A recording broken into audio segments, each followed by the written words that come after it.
ক্রীড়া ও সংস্কৃতি কর্মাধ্যক্ষ মৃন্ময় ঘোষকে, মঞ্চে উপস্থিত আছেন এবং মঞ্চের সভাপতিত্ব করছেন মাননীয় বিকাশ হাঁসদা, মেমারিয়া পঞ্চায়েত সমিতির সভাপতি। আছেন মাননীয় সমষ্টি উন্নয়ন আধিকারিক শতরূপা দাস মহোদয়া। আছেন পঞ্চায়েত সমিতির সকল কর্মাধ্যক্ষ এবং বিডিও অফিসের সমস্ত আধিকারিক বৃন্দ। আছেন আজকে যে অনুষ্ঠান, এই অনুষ্ঠান যে ডিপার্টমেন্টের দ্বারা পরিচালিত হয়, ব্লক ইউথ অফিসার ম্যাডাম আছেন, তাকেও আমি ধন্যবাদ জানাই। আপনারা সকলে জানেন আজকের দিনটি কত পবিত্র আমাদের কাছে।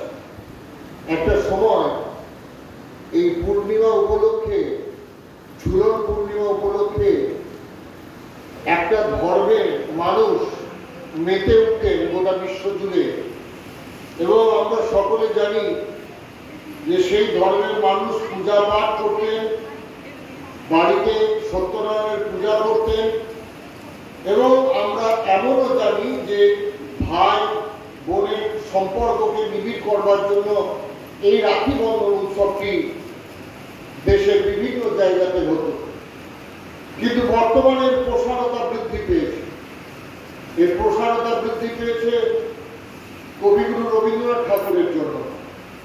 যখন বঙ্গভঙ্গ আন্দোলন চলছিল, তখন বাঙালিদের মধ্যে ভ্রাতৃত্ববোধ আরো বৃদ্ধি করবার জন্য, সৌভ্রাতৃত্বের বন্ধন আরো বৃদ্ধি করবার জন্য কবিগুরু রবীন্দ্রনাথ ঠাকুর এই রাখি বন্ধনটাকে শুধুমাত্র কোন একটা ধর্মের গণ্ডিতে না আবদ্ধ রেখে ভ্রাতৃত্বের বন্ধন, সৌভ্রাতৃত্বের বন্ধন, সম্প্রীতির বন্ধনে পরিণত করবার চেষ্টা করেন। এবং সেই থেকে এই রাখি বন্ধন উৎসবটা সম্প্রীতির বন্ধন হিসাবে, মানব বন্ধন হিসাবে, সৌভ্রাতৃত্বের বন্ধন হিসাবে পরিগণিত হয়ে এসেছে। কিন্তু এর প্রসারতা দীর্ঘদিন অস্বীকার করা হয়েছে বামফ্রন্টের আমলে। আমরা দেখলাম 2011 সালে মাননীয় মুখ্যমন্ত্রী মমতা বন্দ্যোপাধ্যায় মা মাটি মানুষের সরকার স্থাপন করবার পর থেকেই তিনি তার ইউথ ডিপার্টমেন্টের মাধ্যমে আবশ্যিকভাবে সরকারি অর্থ প্রদান করে এই রাখি বন্ধন উৎসবটাকে আরো সুচারুভাবে প্রতিটি ব্লকে ব্লকে সম্প্রসারিত করলেন। এবং আমরা দেখলাম যে আমরা 2012 সাল থেকে আমরা প্রতিটি ব্লকে আমরা রাখি বন্ধন উৎসবটাকে সুন্দরভাবে পালন করেছি। একটা মেল বন্ধনের উৎসব, একটা সম্প্রীতির বন্ধনের উৎসব, মানুষের মানুষের সৌভ্রাতৃত্ব বোধকে আরো সুদৃঢ় করার যে উৎসব, সেই উৎসব আমরা আজকের দিনে পালন করে আসছি। 2025 আমরা আজকে রাখি বন্ধন উৎসবে এসে আজকে আমাদের আরো বেশি করে প্রতিজ্ঞাবদ্ধ হতে হবে, সংঘবদ্ধ হতে হবে। কবিগুরু রবীন্দ্রনাথ ঠাকুর বঙ্গভঙ্গ আন্দোলনের একটি অঙ্গ হিসেবে বাঙালির মধ্যে সম্প্রীতিকে বৃদ্ধি করবার জন্য, হিন্দু মুসলমানের বন্ধনকে বৃদ্ধি করবার জন্য যে রাখি বন্ধন উৎসব আরম্ভ করেছিলেন, আজকের দিনে আমি বলতে বাধ্য হচ্ছি সেই সম্প্রীতি বাহক হিসেবে রাখি বন্ধনকে আরো সুদৃঢ়ভাবে এগিয়ে নিয়ে যেতে হবে বাংলাকে বাঁচানোর জন্য, বাঙালির ঐতিহ্যকে বাঁচানোর জন্য, বাঙালির সম্প্রীতিকে বাঁচানোর জন্য। এছাড়ার কোনো পথ নেই। যখন একটা কেন্দ্রে গণতান্ত্রিক সরকার কোন একটা রাজ্যের গণতান্ত্রিক সরকারকে অবহেলা করে, যে ভাষাকে নিয়ে একটা আন্দোলন তৈরি হয়েছিল গোটা বিশ্ব জুড়ে, যে ভাষা আন্দোলনের জন্য একটা নতুন দেশের তৈরি হয়েছিল, সেই ভাষাকে অবহেলা করবার পথটা যারা করে তাদের বিরুদ্ধে বাংলা ভাষীরা গর্জে উঠবে। এই সম্প্রীতির বন্ধনের দিনে আজকে আমাদের এটা প্রতিজ্ঞা করতে হবে।